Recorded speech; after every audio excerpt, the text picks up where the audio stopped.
Mpendwa mwana wa Mungu, ni siku nyingine tena tunamshukuru na kumtukuza Mungu Bwana wetu, yeye ambaye ni Mwokozi wa hatua zote za maisha yetu na anatupigania kila wakati. Na hata kama tumekata tamaa, tunarudi nyuma, lakini yeye bado hajarudi nyuma wala kutukatia tamaa. Anaendelea kutupigania katika kila hatua ya maisha yetu. Inawezekana leo ni ngumu sana, lakini angalia jana Mungu alifanya nini. Mwaka huu inawezekana kwako ni mgumu sana, lakini angalia mwaka jana Mungu alifanya nini. Yanapotokea kwa wengine, yanapofanikiwa kwa wengine, basi uwe na hakika kabisa Mungu atakufanikisha na wewe. Na kuletea ujumbe huu katika kipindi hiki cha Kwaresma, ujumbe wa amani, na uko katika nguzo ile ya kuomba, nguzo ya sala ambayo inaweza kukuinua katika imani. Ujumbe huu unatoka katika ile Injili ya Marko mtakatifu ile sura ya 5, na unahusu zaidi ni kusukuma jambo. Hata kama unaona mazingira yanakuambia taarifa tofauti, hata kama watu wanasema tofauti, hata kama pengine siku ulizopitia kwenye tatizo zinazungumza tofauti, juu ya habari yule mama mwenye kutokwa damu miaka 12. Katika ile mstari wa 25 Injili ya Marko mtakatifu sura ya 5, maandiko yanasema, naye mwanamke mmoja mwenye kutokwa damu muda wa miaka 12 na kuteswa mengi mikononi mwa matabibu wengi, amegharimiwa vitu alivyokuwa navyo kusimfai hata kidogo, bali hali yake ilizidi kuwa mbaya. Aliposikia habari za Yesu, akapita katika mkutano kwa nyuma, akagusa vazi lake, maana alisema, nikigusa mavazi yake tu nitapona. Mara chemchemu ya damu yake ikakauka, naye akafahamu mwilini mwake kwamba amepona msiba ule. Mara Yesu akifahamu nafsini mwake kwamba nguvu zimemtoka, akageukia kati ya mkutano, akasema, ni nani aliyenigusa mavazi yangu? Na wanafunzi wake wakamwambia, je, waona mkutano wanaokusonga, nawe wasema ni nani aliyekugusa? Akatazama pande zote ili amuone yule aliyetenda hilo. Na yule mwanamke akaingiwa na hofu, akatetemeka, akijua lilompata. Akaja akamwangukia, akamweleza hali hayo. Akamwambia, binti, imani yako imekuponya, enenda zako kwa amani, uwe mzima, usiwe na msiba wako tena. Mungu alibariki neno lake. Mpendwa mwana wa Mungu, ukisoma vizuri sana maandiko haya utaona hali huyu mama alikuwa anapitia. Kwanza, muda wa tatizo lake miaka 12, lakini pili, utaangalia mazingira ya tatizo. Kutoka damu kwa muda miaka 12, manake kwa kipindi kile, wakati Wayahudi wanaamini katika Torati kwamba damu zinazomtoka mwanamke ilikuwa ni najisi. Kusoma katika vitabu cha mambo ya Walawi kule, utaona kwamba huyu mama alitengwa, kwamba hakuwa karibu na jamii, alikuwa ametengwa. Lakini utaona pia hata familia yake inawezekana ilikuwa mbali naye, kwa maana ya kwamba na wale waliokuwa wanamkaribia walikuwa wanaonekana kuwa najisi. Lakini utaona pia kuna watu ambao walikuwa wanachukua faida kutokana na hali yake. Kwa akiwa ametengwa, Biblia inasema aligharimika pia wakati anatafuta uponyaji. Lakini jambo utakalojifunza ni kwamba katika saikolojia yake alikuwa anaugua. Katika mazingira ya kijiografia alikuwa mbali na watu, kwa walikuwa anaugua. Lakini pia madeni kwenye uchumi alikuwa anaugua. Lakini siku zilizokuwa anapita kwenye maisha yake, manake zilikuwa zinamfanya aingie kwenye changamoto nyingine. Ingetosha kabisa kama mtu wa kawaida kama mimi na wewe tungesema, Bwana, sasa inatosha, Mungu hebu nichukue. Angeweza kulalamika, angeumia, lakini alikuwa, Biblia inasema alikuwa anatabika na matabibu, manake alikuwa anachukua hatua ya imani kwenda kutaka kupona. Ingawa njia aliyokuwa anaipitia ilikuwa sahihi, lakini kile kitendo chake cha kusukuma lile jambo litokee, manake ndicho ambacho mara nyingi tunatakiwa tufanye sisi kama waamini, kama Wakristo, kama watu ambao tunamcha Mungu, kwamba wakati mwingine usikae na tatizo ukasema litaisha lenyewe. Usikae pengine na hali ngumu ukasema hali ngumu itapata suluhisho au litajimaliza yenyewe. Mungu anapoleta jambo fulani kwenye maisha yetu, anajua kwamba kila anachokileta tuna nguvu ya kupambana nacho na kukimaliza. Mungu hawezi kukuanzishia jambo ambalo anajua kabisa utafika mwisho. Hawezi kuanzisha safari ambayo anajua uwezi kupiga mwendo na ukapata nguvu ya kutembea na kufanikiwa kupita. Kwa yule mama, katika kuhangaika kwake, ndipo aliposikia habari za Yesu. Nini utajifunza kwake? Aliposikia tu habari za Yesu, ndani ya moyo wake alianza kuamini kwamba amepona hata kabla ya kupona. akaanza kutembea kwa ujasiri. Biblia inatuambia hapa, akasema moyoni mwake kwamba nitaenda kushika vazi na nikashike nikapone. Kwa alikuwa anatembea na neno hili ndani ya moyo wake kwamba ninakwenda sasa, nitashika vazi la Yesu na hakika nitapona. Nina hakika kabisa biashara yangu itaenda vizuri. Nina hakika kabisa watoto wangu watakaa vizuri. Nina hakika kabisa ndoa yangu itakaa vizuri. Nina hakika kabisa kazi yangu itakaa vizuri. Ndivyo ambavyo wewe na mimi tunatamani labda tuseme sasa, au wewe sema sasa, mimi niseme sasa, kwamba yote ambayo ninapitia, mazingira yataniambia hivi kwamba utapona wewe, sababu tayari ulishaenda kwa waganga, ulishaenda kwa wachawi, ulishaenda kwa nani, ulishaenda kwa waaguzi na ukupona, ukufanikiwa. Lakini sasa tumebadilisha mtazamo kwamba kilichotokea kwake mara ya kwanza sio kile kilichotokea mara ya pili. Mara ya kwanza alikuwa kwa waganga, matabibu wengi. Mara ya pili anakwenda kwa Yesu. Kwa unapokwenda kwa Yesu, hebu badilisha mtazamo wako. Mtazamo ule wa kwanza usiwe kama ule mtazamo wa pili. Hapa tunaona pia anaweza kusukuma hata makutano wale ambao wangeweza kumzuia. Kwa kikwazo kwenye maisha kinaweza kikaja, lakini namna gani unakabili kikwazo? Wengi tunaweza kusema hapa nilipofika inatosha.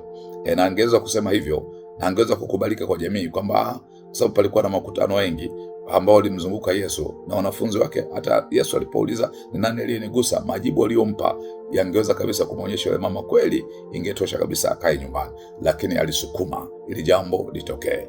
Mtumishi wa Mungu, usikae na jambo moyoni, usikae na jambo kwenye familia, usikae na jambo ambalo linakuumiza muda mrefu. Wako watu wa kukusaidia. Peleka jambo lako kwa watu ambao unawaona kabisa wana hekima, watu ambao wana maarifa ya kukusaidia, watu ambao ni wacha Mungu, watu ambao wanasikiliza, watu wenye maadili yao. Sio kila mtu umwambie tatizo lako. Kuna watu wengine ukiwaambia wanapata mtaji tena kuendelea kukusema, mtaji wa kukuumiza. Kwa hiyo natamani siku ya leo, hebu badilisha mtazamo kama huyu mama. Huyu mama kwa sababu aligalimika kwa watu wengi. Mara hii sasa alipokuwa anaenda kwa Yesu akumwambia mtu mwingine yote.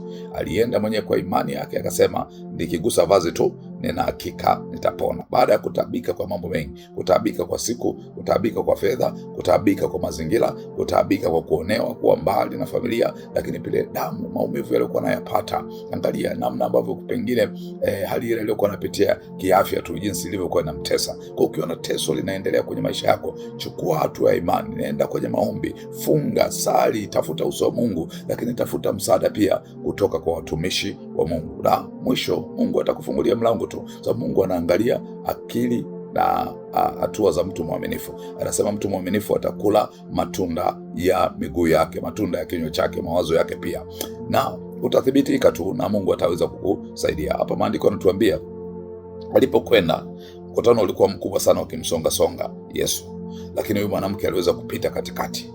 Na Biblia inatuambia pale aliposikia habari za Yesu. Kumbe katikati ya matatizo tutasikia habari za Yesu, tutasikia habari za neema. Sio mara moja umesikia. Hebu chukua hatua kama huyu mama. Na anapomgusa Yesu, Biblia inatuambia mara chemchemu ya damu yake ikakauka, naye Yesu akafahamu mwilini mwake kwamba na yule binti akafahamu mwilini mwake kwamba amepona ule msiba. Kwa Yesu lakini alitaka kudhihirisha kwamba ule msiba lazima ujulikane kwa watu wote. Ndio maana akasimamisha msafara. Na huyu mama akaingia kwenye uoga sana. Akasema ndani yake pengine kuna jambo baya nililolifanya. Pale Yesu baada ya kuuliza, aliposema ni nani ambaye aligusa vazi langu, na wanafunzi wake wakamjibu, wale ambao unaweza kuona kabisa kama yule mama angewauliza wangemzuia asingemgusa Yesu. Na anasema Yesu, ni nani aliyenigusa? Ndipo tazama, alipoangalia huku na huku, yule mama akajitokeza akiwa na hofu sana, akiwa na kutetemeka sana, akijua kwamba yote aliyompata, naye akaja akamwangukia Yesu.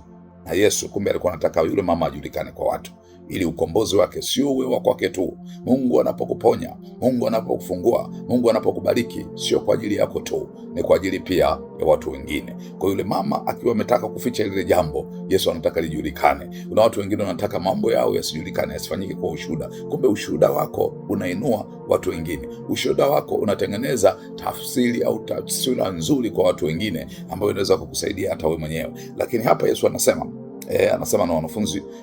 na wanafunzi wake kwamba juu ya habari ya kuguswa na yule mama. Alafu Biblia inasema baada ya Yesu kusikiliza, mara Yesu hali akifahamu nafsini mwake kwamba nguzo imemfungua, akauliza na wanafunzi wakamwambia. Biblia inasema tazama, yule mama alipokuja akamwambia ni yeye. Ule mstari wa 34 akamwambia, binti, imani yako imekuponya, enenda zako kwa amani, uwe mzima, usiwe na msiba wako tena. Hebu sikiliza maneno haya. Anamwambia binti, Kwa mara ya kwanza Yesu anamtaja yule mwanamke, anamtaja mtu kwenye mkutano kama binti. Hapa anasema, binti, imani yako imekuponya, lakini enenda zako kwa amani, usiwe na msiba wako tena. Tafsiri yake ni nini? Tatizo lake lilikuwa limpi amani, lakini ule msiba kwa kadri ulivyokuwa unaendelea ulikuwa unamgharimu, lakini ulikuwa unamtenga na jamii kubwa. Kwa hiyo maanake ni nini? Huyu mama inawezekana hata nyumba za ibada alikuwa ashiriki. Mtumishi wa Bwana, tatizo lako unalopitia, hilo tatizo sio shida kwa Mungu, sio maumivu kwa Mungu, sio Mungu amekukatia tamaa, sio Mungu kwamba pengine amesema hilo tatizo lako utaishi nalo milele. Mazingira yanaweza kukuambia tofauti, kwamba hili tatizo ni gumu sana. Kuna mtu mwingine alipitia kupata msuluhu, alikufa na hilo tatizo. Pengine hilo tatizo ukienda kwenye jamii ukawaeleza hilo tatizo, watalichukulia vibaya, ni tatizo la aibu. Lakini hapo utajifunza jambo kwamba Mungu anaposimama na wewe, inawezekana siku zikawa zimepita nyingi sana, lakini dakika moja tu tatizo lako litakuwa limeisha. Huyu mama alipomkaribia Yesu tu siku ile ile, kwa kugusa vazi tu, bila kuongea naye, tatizo lilikuwa limekwisha.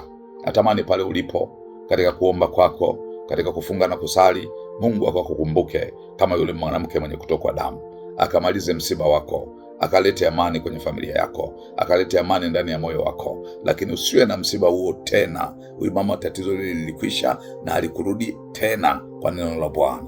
Nawe ikatokee kwako katika jina la Yesu. Katika mahangaiko yako, katika vita yako, katika changamoto zako, katika mapito yako, Mungu akakuonekanie, Mungu akakuguse, Mungu akakuponye, Mungu akakufungue, na usiwe na msiba huo tena. Iwe ni magonjwa yakaondoke kwa jina la Yesu. Iwe ni hali ngumu ya uchumi ikaondoke na ikabadilike kabisa. Mungu akakuinue katika fedha, katika kipato, akakuinue katika maisha na huduma yako. Mungu akakusaidie katika familia, kwenye matatizo ya ndoa, familia, mahusiano. Mungu akakukumbuke kwa namna nyingine katika jina la Yesu. Usiache kuomba pale kazini. Pengine wengine unaona kwamba wanafanikiwa, wewe umerudi nyuma, wanapanda vyeo, wewe uko mahali pale ni kama uko jangwani. Mungu akukumbuke siku ya leo. Mungu akakutakabali, Mungu akakusaidia, Mungu akakuguse na akakupe faraja ya moyo wako. Ninakuombea amani ya Bwana katika kila eneo la maisha yako, na Mungu aliye rehema, Mungu aliye fadhili, Mungu aliye upendo akakukumbuke na akakuguse kwa namna nyingine. Mungu akumbuke sadaka zako, akumbuke dhabihu kama anavyosema kwenye ile Zaburi ya 20 ule mstari wa 1 mpaka ule mstari wa 4. Mungu akatende jambo jipya kwenye maisha yako siku ya leo. Mungu akalibariki neno lake, lakini likakae kwa wingi ndani yako neno hili la imani. Sukuma hata kama mazingira yanakuonyesha hakuna mafanikio. Sukuma hata kama ugonjwa au shida ni ya muda mrefu. Sukuma hata kama unaona kabisa watu wamejaa mbele yako ambao wanakuletea taarifa isiyofaa, taarifa ya kukatisha tamaa, taarifa ya kukurudisha nyuma, kwamba utafanikiwa. Waambie yuko Mungu atakaenda kunifanikisha. Yeye ndiye aliyeniumba, anajua siku za matatizo yangu, anajua siku za maumivu yangu na mateso yangu. Yeye anaweza kuyabadilisha kuwa furaha. Neno lako liwe ni neno chanya. Usiishi kwenye maisha ya maneno hasi ya kujikatisha tamaa, kwamba sisi ndio wale ambao tukufanikiwa, sisi ndio wale ambao tulizaliwa masikini, sisi ndio wale ambao tuweze kuzaa, sisi ndio wale ambao tuweze kupanda vyeo. Mwambie Mungu shida yako na Mungu atakusikia. Siku ya leo ya kwako Mungu ameibariki, kwa hiyo endelea kumwamini Mungu na Mungu ataendelea kukufanikisha. Tuombe. Baba mtakatifu, Mungu wa milele, katika jina la Yesu Kristo mwana wa Mungu aliye hai, asante Bwana, wewe ni Mungu wetu, ni baba yetu. Tunapotazama na kutafakari habari ya mwanamke mwenye kutokwa damu muda wa ile miaka 12, aliposikia habari za Yesu akasema atakwenda, atagusa vazi, na ndivyo ilivyotokea. Alikwenda akagusa vazi, kwa imani alipokea.